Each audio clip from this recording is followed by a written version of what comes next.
Welcome. Today we will be reading Lesson 3:12 in the workbook and from the text, Chapter 27, Section 2, The Fear of Healing, paragraphs 11 through 16. And now for Lesson 3:12.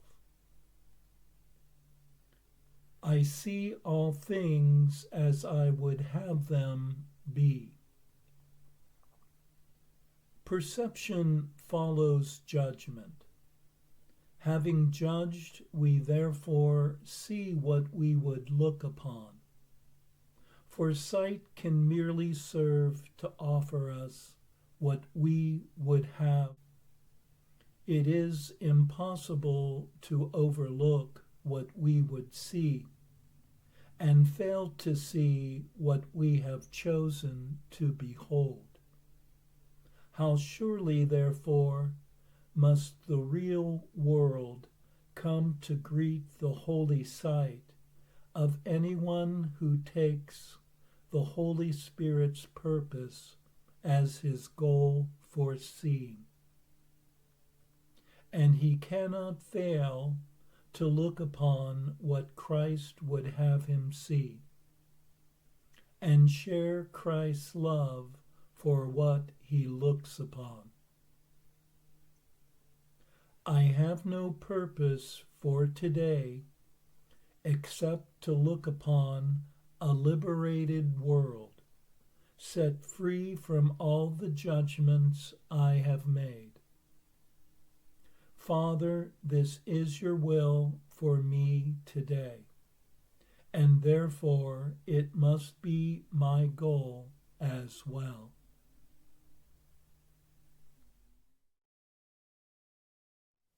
In perception, one sees what one desires to see, and when one chooses condemnation, guilt and sin is what one sees. Yet wanting only peace, would one perceive a world forgiven, being absent of the conflict of a conflicted mind. So let one today choose the vision in the Holy Spirit's purpose of healing, asking that it take all unloving thoughts away, and judging them for oneself. And with this healing does a peaceful world unfold, freed from the witnesses of fear that one had unfairly made. And what one sees now can be shared in a mind united with all others. For this is what love would give birth to this very day, seeing all things only as one would have them be.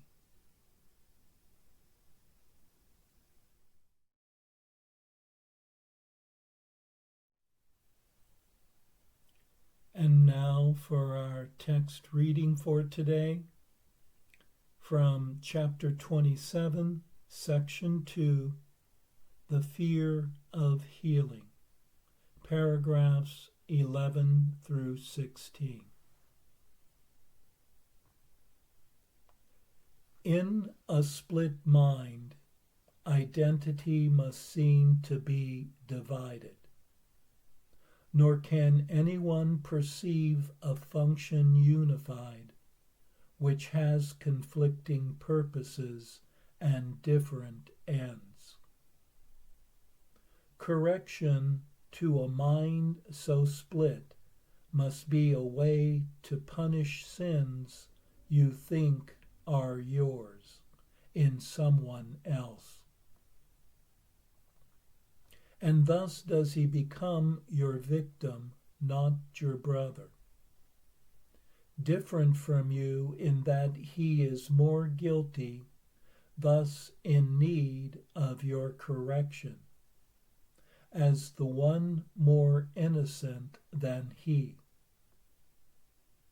This splits his function off from yours and gives you both a different role. And so you cannot be perceived as one, and with a single function that would mean a shared identity, with but one end.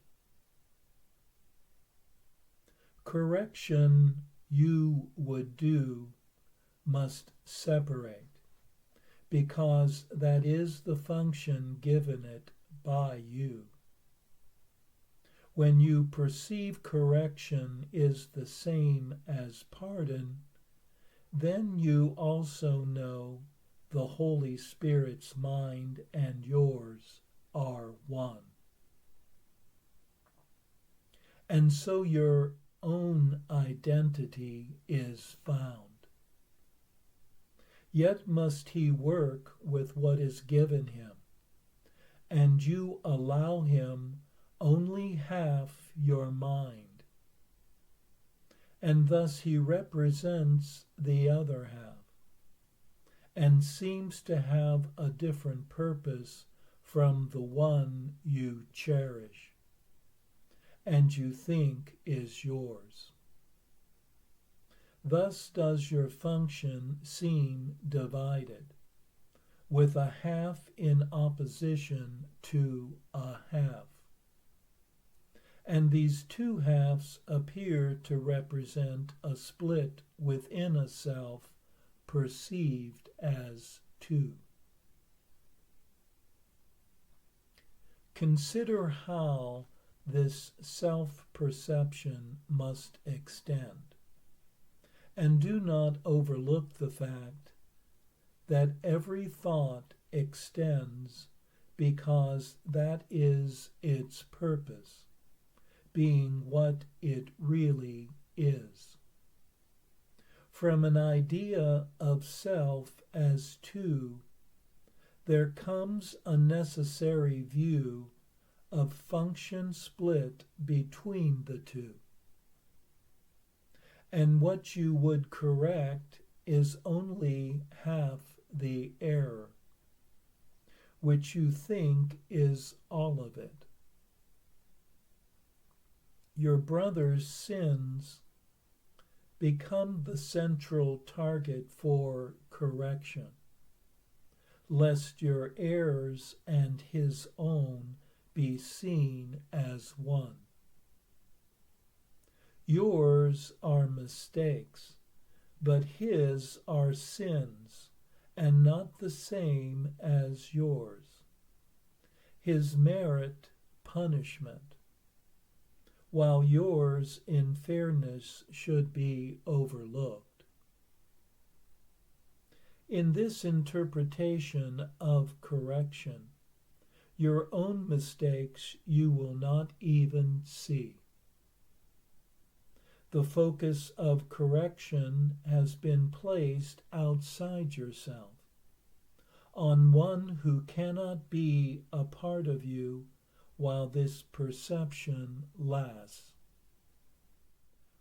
What is condemned can never be returned to its accuser, who had hated it and hates it still as symbol of his fear. This is your brother, focus of your hate, unworthy to be part of you, and thus outside yourself. The other half which is denied. And only what is left without his presence is perceived as all of you. To this remaining half, the Holy Spirit must represent the other half until you recognize it is the other half. And this he does by giving you and him a function that is one, not different. Correction is the function given both, but neither one alone. And when it is fulfilled as shared, it must correct mistakes in you and him. It cannot leave mistakes in one unhealed and set the other free. That is divided purpose, which cannot be shared, and so it cannot be the goal in which the Holy Spirit sees his own. And you can rest assured that he will not fulfill a function that he does not see and recognize as his. For only thus can he keep yours preserved intact, despite your separate views of what your function is. If he upheld divided function, you were lost indeed. His inability to see his goal divided and distinct for you and him preserves yourself from the awareness of a function not your own, and thus is healing given you and him. Correction must be left to one who knows correction and forgiveness are the same. With half a mind, this is not understood. Leave then correction to the mind that is united, functioning as one because it is not split in purpose and conceives a single function as its only one. Here is the function given it conceived to be its own, and not apart from that its giver keeps, because it has been shared. In his acceptance of this function lies the means whereby your mind is unified. His single purpose unifies the halves of you that you perceive as separate, and each forgives the other, that he may accept his other half as part of him.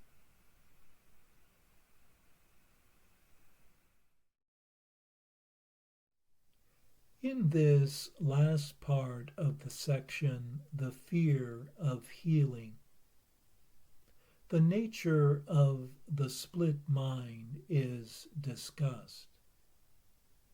One seems to have two different selves due to a split sense of identity.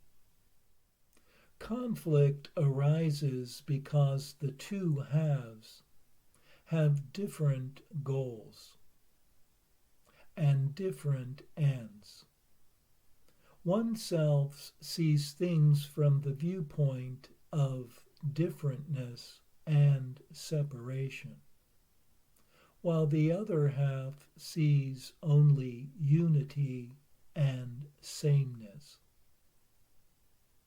The separated self makes correction through punishment and judgment, while the other self where the Holy Spirit resides, sees that only forgiveness is called for in correction, which is a unifying goal that can be shared, and thus provides for the unification of the two halves.